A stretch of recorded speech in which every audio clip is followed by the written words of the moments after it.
Well, we just had a great practice, and our kids are looking forward to going down to Auburn. Obviously, today's reading day. They have a day off from class, but certainly not a day off from having things that are due and assignments and getting ready for their exams. But our kids are excited about going on the road and playing in a great atmosphere at Auburn. And I think I say this all the time, but our practice today was very, very energetic, and I thought we got a ton done.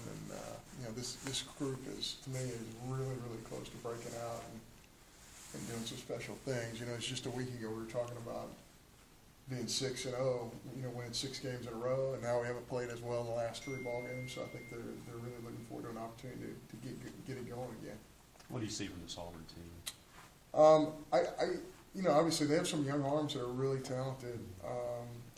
Keegan Thompson, isn't it? Yeah, he's a really. I've seen him on film a little bit. He's really good. To do what he's doing at such a young age is pretty remarkable. His numbers really dictate that. Koger has pitched really, really well. The Friday night guy, Dylan Ortman, just done nothing but get better, over his entire career. So I haven't seen all the film on all these guys, but I think they've pitched it probably a lot better than they thought they were going into the year. But really, as these kids get older and mature, they're good, and they have a really solid lineup. And they went to Arkansas 1, 2 out of 3, and I don't care. How Arkansas is playing at the time, that's difficult to do. Watching Auburn a few times this year, new coach brought a lot of aggression, especially on the base pass, and after some of the issues last night and then some of the fielding issues in A&M, the pressure that puts on infield defense.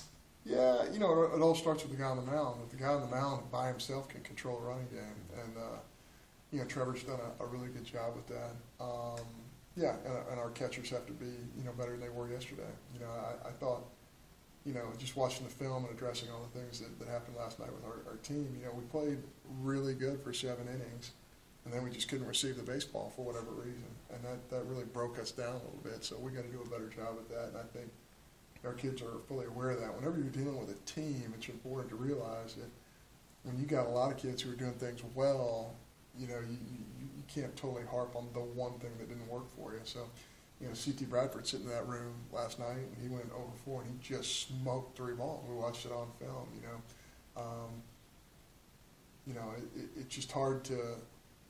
It's so much different than other sports because it's a very individualistic game at times in terms of when you break down the at bats, when one guy makes a mistake defensively or offensively. So I think there are a lot more positives than there are negatives at this point, and I think our kids realize that. Our whole season hinges on these next 3 weekends. How has Preston come back from? I know he didn't go as long as you wanted him to, but how was he kind of responded? He threw a bullpen today. I think he's going to be ready to contribute. Again, when you watch the film against A&M, it's not that bad. He jams a guy here, he gets a hit. He runs a guy to bat, he gets a hit. It's just he executed some pitches. Just some things happened to him. So Do you think he probably starts again this week? Yeah, Just wait and see how it goes. I don't know. We got to wait. That's the luxury you have of waiting 2 games into it, as you see up close and personal the kind of club Auburn has and how they'll adjust. But certainly, I think Woodruff. He pitched so well against A&M. He only, he came in and got 2 outs for us, but he just keeps getting better and better and better. And I've said this so many times, and his stats really don't indicate this, but I think he's really close to being, to making that big jump. Things start to snowball like this, John, and then last night happens. How key is chemistry? And just kind of the guys in that locker room just kind of enjoying going on out there and doing stuff together. I know it sounds elementary, but you can start to finger point if you're not really enjoying who you're around. I think it's all important. The other night I was watching LSU play Alcorn, and that game was 5-1 in the 5th, Alcorn, and then it's 7-3. There's no doubt that LSU's a better club, but they made mistakes. They didn't swing it as well as they want to, and all of a sudden you're in the 7th inning, and Alcorn's beating you by 4. LSU came back and won the game. They're a good club.